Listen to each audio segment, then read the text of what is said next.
अजय मेरू का सोनार किला, इतिहास और रहस्य की दास्तान, भाग 1। अजमेर में प्रसिद्ध किला तारागढ़ किला है, जिसे कई लोक कथाओं में सोनार किला भी कहा जाता है, क्योंकि सूरज की रोशनी में इसकी दीवारें सुनहरी आभा देती हैं। नीचे दी गई कहानी इतिहास और लोक कथाओं का मिश्रण है, जिसमें तथ्य और कल्पना दोनों शामिल हैं। सुनहरी दीवारों के पीछे की परछाइयां अरावली की ऊंची पहाड़ियों पर बसा अजमेर का तारागढ़ किला सदियों से वीरता, विश्वासघात और रहस्यों का साक्षी रहा है।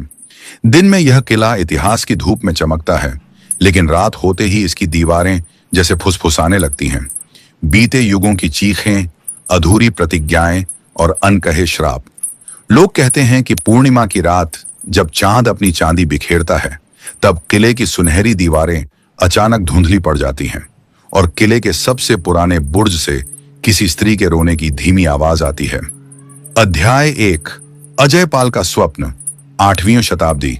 इतिहास के पन्ने बताते हैं कि 8वीं शताब्दी में चौहान वंश के राजा अजयपाल चौहान ने अजय मेरू, आज का अजमेर, की स्थापना की। उन्होंने इस किले का निर्माण अपनी राजधानी की रक्षा के लिए कराया। पहाड़ी की चोटी पर बना यह दुर्ग उस समय अभेद्य माना जाता था। कहते हैं, जब किले की नींव रखी जा रही थी, तब एक साधु ने राजा को चेतावनी दी, राजन, यह किला शक्ति देगा, पर इसकी नींव में जो दबेगा वह कभी शांति नहीं पाएगा। राजा ने इसे अंधविश्वास समझकर अनदेखा कर दिया, किंतु लोक कथा कहती है कि किले की नींव को मजबूत करने के लिए एक गुप्त बलि दी गई थी, एक नवविवाहिता स्त्री की, जिसका नाम सूर्यमाला था। उस दिन से किले की दीवारों में एक अनजाना कंपन बस गया। अध्याय 2। पृथ्वीराज की परछाई। 12वीं शताब्दी। समय बीता।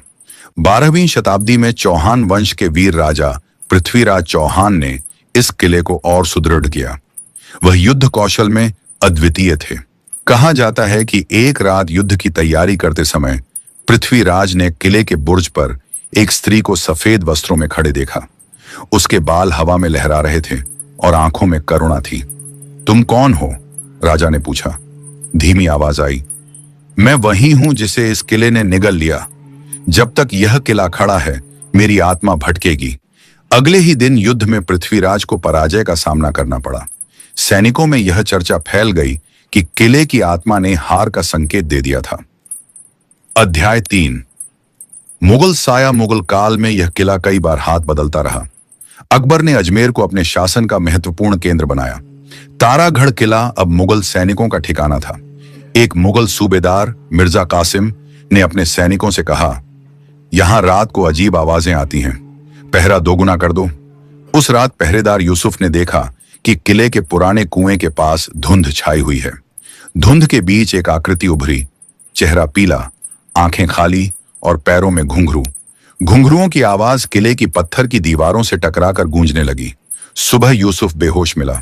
उसने केवल इतना कहा, वह रो रही थी, वह अभी भी रो रही है। अध्याय 4। अंग्रेजों का रहस्य। ब्रिटिश शासन के दौरान किले का उपयोग सैन्य चौकी के रूप में किया गया। एक अंग्रेज अधिकारी, कैप्टन हेनरी विल्सन, इतिहास और रहस्यों में रुचि रखता था। उसने अपनी डायरी में लिखा, तारागढ़ का किला अजीब ऊर्जा से भरा है। रात के तीसरे पहर में दीवारें जैसे सांस लेती हैं। एक रात कैप्टन विल्सन ने अपने तंबू के बाहर कदमों की आहट सुनी। बाहर निकलते ही उसे एक स्त्री दिखी, जिसके हाथ में दीपक था। दीपक की लौ नीली थी। वह स्त्री उसे किले के सबसे पुराने तहखाने तक ले गई। तहखाने में एक पत्थर की दीवार पर खून से लिखा था, मैं मुक्त नहीं हूं। अगले दिन कैप्टन विल्सन गायब हो गया। उसकी डायरी अधूरी पाई गई। अध्याय 5। वर्तमान का सच। आज भी जब पर्यटक तारागढ़ किले में घूमने आते हैं, तो उन्हें यह केवल एक ऐतिहासिक स्थल लगता है, लेकिन स्थानीय गाइड धीमी आवाज में बताते हैं, साहब, सूर्यास्त के बाद यहां मत रुकना, खासकर पूर्णिमा की रात को तो बिल्कुल नहीं। कई लोगों ने दावा किया है कि उन्होंने एक स्त्री को बुर्ज पर खड़े देखा है। कुछ ने घुंघरुओं की आवाज सुनी है और कुछ ने पुराने कुएं से आती करुण चीखें। रहस्य की परत। इतिहास कहता है कि यह किला वीरता का प्रतीक है। लोक कथाएं कहती हैं कि यह अधूरी आत्मा का घर है। क्या सचमुच सूर्यमाला की आत्मा आज भी भटक रही है, या यह केवल सदियों की कहानियों का भ्रम है? पूर्णिमा की अगली रात जब चांद किले पर चमकेगा, तब शायद फिर कोई उस सफेद साए को देखे। भाग दो, मैं कहानी को और गहराई से आगे बढ़ाऊंगा, जहां एक आधुनिक इतिहास शोधकर्ता इस रहस्य को सुलझाने के लिए किले में रात बिताने का